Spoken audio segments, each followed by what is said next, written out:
En el silencio que precede al sueño, donde los corazones están más abiertos y las preguntas más profundas susurran, viajemos a un tiempo antes del tiempo. Imagina un mundo recién estrenado, donde cada color era más brillante, cada aroma más puro y el aire mismo vibraba con la melodía de la creación. Un jardín de delicias llamado Edén. Esta es una historia que comienza con una promesa de perfección, pero que lleva en su núcleo un eco que atraviesa los siglos hasta llegar a tu habitación esta noche. El eco de una pérdida, de una elección y de la primera vez que una sombra, tenue pero real, cruzó el corazón humano. Es la historia del principio de todo, de la primera familia y de cómo el deseo de algo prohibido cambió el curso de la eternidad. Presta atención al susurro de las hojas en aquel jardín, porque en ellas se esconde el misterio de todos nuestros anhelos y nuestras heridas más antiguas. En el principio, Dios modeló con tiernas manos al hombre, Adán, del polvo fértil de la tierra, e insufló en su nariz aliento de vida. Lo colocó en un jardín de indecible belleza, un santuario natural donde ríos de agua cristalina se entrelazaban entre árboles cargados de frutos deslumbrantes. Cada animal, creado con singularidad y gracia, pasaba ante Adán para recibir su nombre. Pero en medio de esa perfección, una nota de soledad resonaba en el pecho del hombre. Dios, viendo que no era bueno que el hombre estuviera solo, hizo caer sobre Adán un sueño profundo y pacífico. Mientras dormía, tomó una de sus costillas y de ella edificó a una mujer, Eva. Al presentársela, Adán pronunció las primeras palabras de asombro y reconocimiento. Esta sí es hueso de mis huesos y carne de mi carne. Era el complemento perfecto, la compañera idónea. Juntos, descalzos sobre el césped fresco, caminaban en la tarde fresca con la presencia amorosa de su Creador en una comunión sin barreras, sin vergüenza, sin un solo temor en sus corazones plenos. En el centro mismo del jardín, como un punto focal de belleza y misterio, crecían dos árboles únicos. El árbol de la vida, cuya fruta era un manantial de existencia perpetua, y el árbol del conocimiento del bien y del mal. Sobre este último, Dios había dado una única y clara instrucción a la pareja. Podéis comer de todos los árboles del jardín con libertad, pero del árbol del conocimiento del bien y del mal no comeréis, porque el día que comáis de él, ciertamente moriréis. Era un límite en medio de la abundancia infinita, una prueba de confianza y amor en un mundo perfecto. El árbol no era maligno, pero representaba una elección: vivir en dependencia amorosa del dador de la vida o buscar un conocimiento autónomo, decidir por sí mismos qué era bueno y qué era malo. La sombra de sus ramas era fresca y acogedora, y su fruto, a simple vista, parecía tan bueno como cualquier otro. Pero alrededor de su tronco se tejía el silencio de una decisión pendiente. Un día, mientras Eva paseaba cerca del árbol prohibido, una presencia se manifestó, no con terror, sino con astucia. La serpiente, la más cautelosa de todas las criaturas, se acercó. Su voz era sedosa, llena de una curiosidad fingida. ¿Es verdad que Dios os ha dicho que no comáis de ningún árbol del jardín?, preguntó, comenzando su artimaña torciendo las palabras del Creador. Eva, confiada, corrigió la exageración, pero ya el diálogo estaba abierto. Entonces la serpiente lanzó su dardo más profundo. No moriréis. Es que Dios sabe que el día que comáis de él, se os abrirán los ojos y seréis como Dios, conociendo el bien y el mal. El susurro cayó en el corazón como una semilla en tierra fértil, Implicaba que Dios les estaba ocultando algo maravilloso, que les privaba de una grandeza que merecían. Eva miró el árbol con nuevos ojos. El fruto parecía bueno para comer, agradable a la vista y codiciable para alcanzar la sabiduría. El deseo, mezclado con la duda, comenzó a crecer donde antes solo había confianza plena. La tentación tejía su red alrededor del corazón de Eva. La fruta brillaba bajo la luz del jardín, prometiendo un conocimiento que solo pertenecía a Dios. Finalmente, extendió su mano, tomó del fruto y dio un mordisco. El sabor fue agridulce, inmediato y extraño. Luego se lo ofreció a Adán, que estaba con ella. Él, ante la evidencia de la elección de su compañera y enfrentado a su propia prueba, tomó y comió también. En ese instante, algo se quebró para siempre. No fue un cataclismo externo, sino uno interno. Sus ojos, efectivamente, se abrieron, pero no a la divinidad, sino a su propia desnudez y vulnerabilidad. La inocencia se desvaneció como niebla al sol, y en su lugar surgió la vergüenza. La armonía perfecta se hizo añicos. Por primera vez sintieron frío, y corriendo torpemente entre las altas hierbas del Edén, comenzaron a coser hojas de higuera para cubrirse, intentando esconder de sí mismos y del otro lo que ahora percibían como defecto. Llegó la hora fresca de la tarde, el momento en que Dios solía pasear por el jardín para encontrarse con ellos. Pero esa vez, Adán y Eva no corrieron a su encuentro con alegría. Se escondieron entre la espesura de los árboles, sus corazones latiendo con un ritmo nuevo y angustioso, el miedo. La voz de Dios, sin embargo, los buscó. ¿Dónde estás?, resonó, no con ira, sino con la tristeza profunda de un padre que echa de menos a sus hijos. Adán, con voz temblorosa, respondió desde su escondite: «Te oí andar por el jardín y tuve miedo porque estaba desnudo. Por eso me escondí». Era la primera vez que la palabra miedo se pronunciaba en la creación. Dios preguntó entonces: «¿Quién te ha hecho saber que estabas desnudo? ¿Has comido del árbol del que te mandé que no comieras?». La pregunta atravesó el aire cargada de un dolor inmenso. Frente a la pregunta directa, la humanidad recién caída mostró su nueva naturaleza. Adán no dijo simplemente «sí». Comenzó la cadena de la culpa. La mujer que me viste por compañera, dijo, ella me dio del árbol y yo comí. En sus palabras había una acusación velada hacia Dios mismo. La mujer que tú me diste. Eva, a su vez, señaló a la serpiente. La serpiente me engañó y comí. La confesión limpia fue reemplazada por la justificación y el desplazamiento de la responsabilidad. La unidad perfecta se había fracturado en desconfianza y reproche. Entonces, Dios se dirigió primero a la serpiente, pronunciando un juicio solemne. La maldijo entre todos los animales, condenándola a arrastrarse sobre su vientre. Pero en medio de esa sentencia surgió un rayo de esperanza, la primera promesa de redención. Dios declaró que pondría enemistad entre la serpiente y la mujer, y entre su descendencia y la de ella. Él te herirá en la cabeza, dijo refiriéndose a un descendiente futuro, y tú le herirás en el talón. Luego, Dios se dirigió a Eva. Su vida, que habría sido de gozo sin sombras, estaría ahora marcada por dolores, especialmente en la maternidad, y su deseo estaría sujeto a su esposo. A Adán le dijo que por haber escuchado la voz de su mujer y comido del árbol, la tierra misma sería maldita por su causa.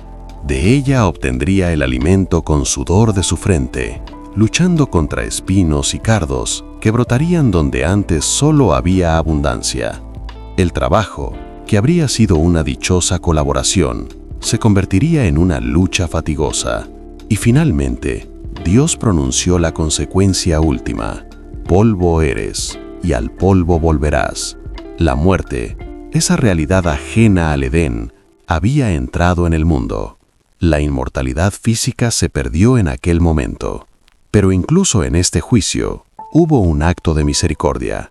Antes de enviarlos fuera del jardín, Dios mismo, como un padre amoroso, Les hizo túnicas de pieles para cubrirlos. Fue el primer sacrificio en la historia, la primera vida inocente dada para cubrir la vergüenza del hombre. Con pesadumbre en su corazón, Dios expulsó a Adán y Eva del jardín de Edén. No fue solo un alejamiento físico, fue una separación de aquel lugar de intimidad directa. Puso querubines, seres de deslumbrante y temible gloria, y una espada encendida que se revolvía por todos lados para custodiar el camino al árbol de la vida. Comer de él ahora en su estado de pecado y mortalidad habría sido una condena eterna. La puerta del hogar perfecto se cerró detrás de ellos. Adán y Eva cruzaron ese umbral, vestidos con las pieles que hablaban de un sacrificio, y enfrentaron por primera vez un mundo que ya no les respondía con bondad absoluta. La tierra que antes daba frutos con facilidad, ahora exigiría lucha.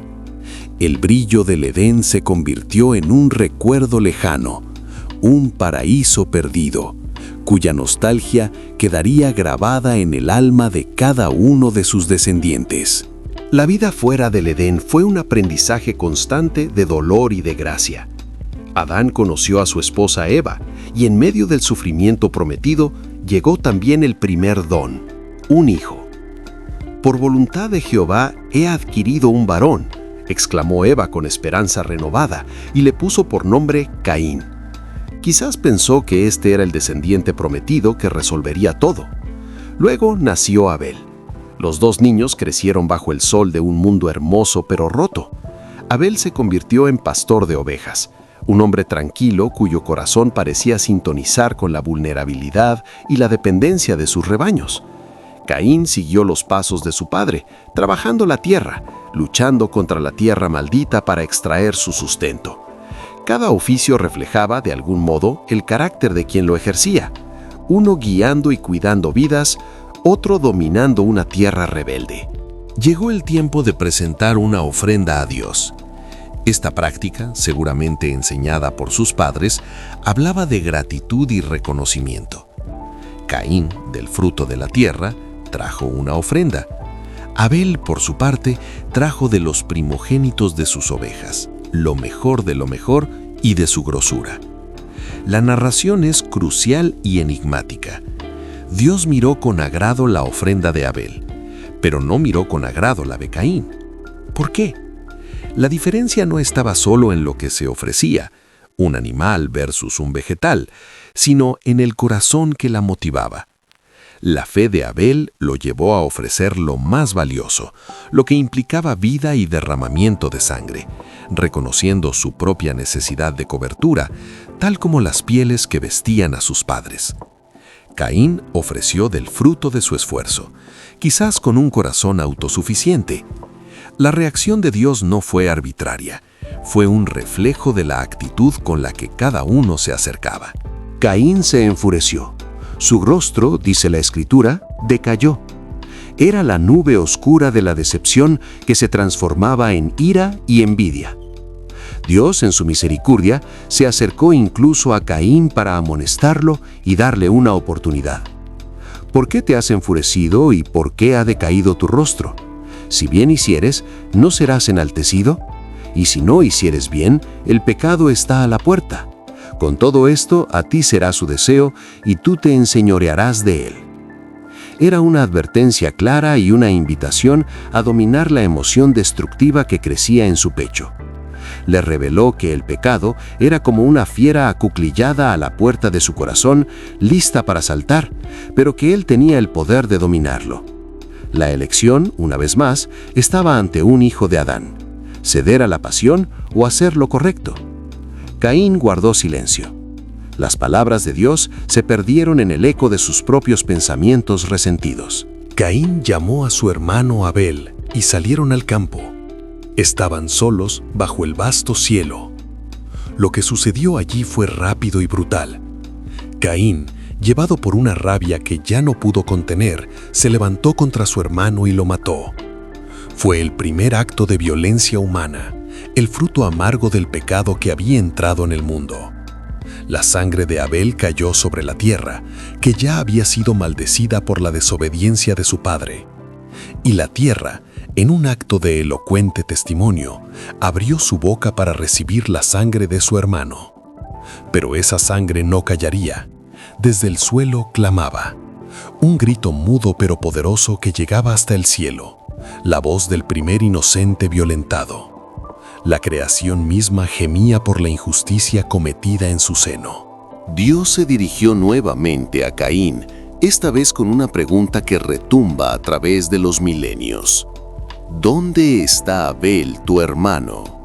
Caín, con el corazón endurecido por su acción, respondió con la mentira y la insolencia que nacen de la culpa no confesada. No sé, ¿soy yo acaso el guarda de mi hermano? Entonces Dios reveló que lo sabía todo. ¿Qué has hecho?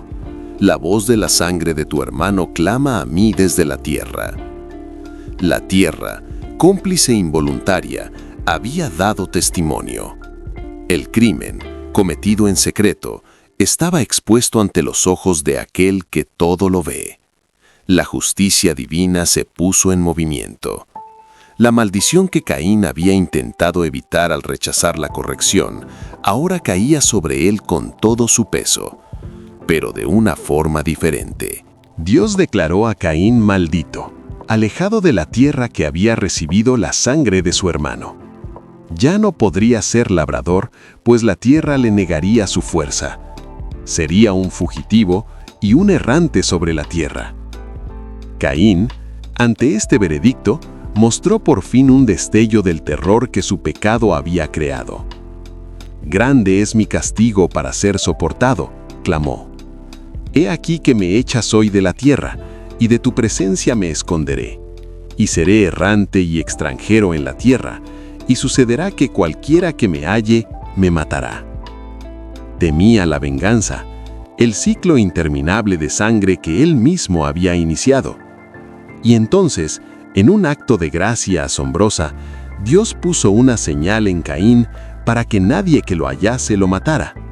No para excusar su crimen, sino para protegerlo de la justicia humana desbocada y preservar su vida para un arrepentimiento futuro.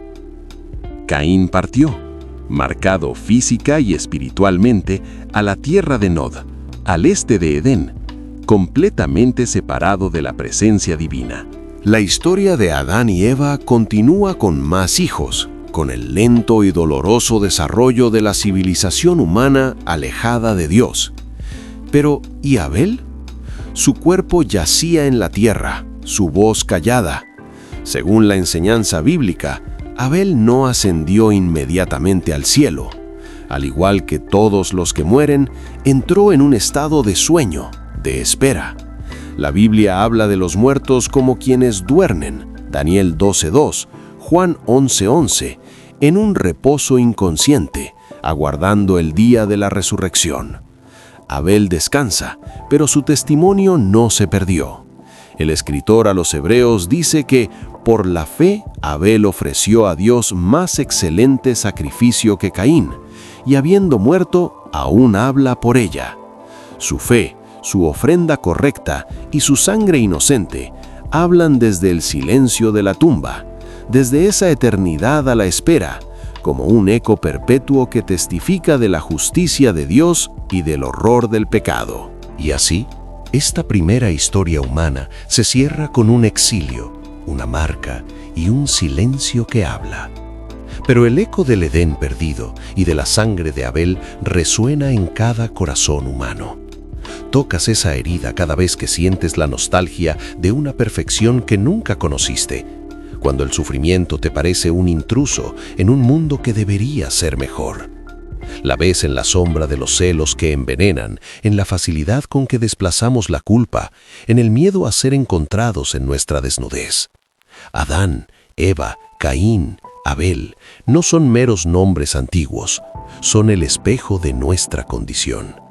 La elección en el jardín nos dice que la raíz de todo dolor es la desconfianza hacia la bondad de Dios, el deseo de ser como dioses, decidiendo por nosotros mismos qué está bien y qué está mal. Es una herida heredada, pero no es la última palabra. La última palabra la tiene la promesa que Dios murmuró en el jardín mismo, junto al árbol caído, la simiente de la mujer que heriría la cabeza de la serpiente. La historia bíblica es la larga travesía nocturna hacia el cumplimiento de esa promesa.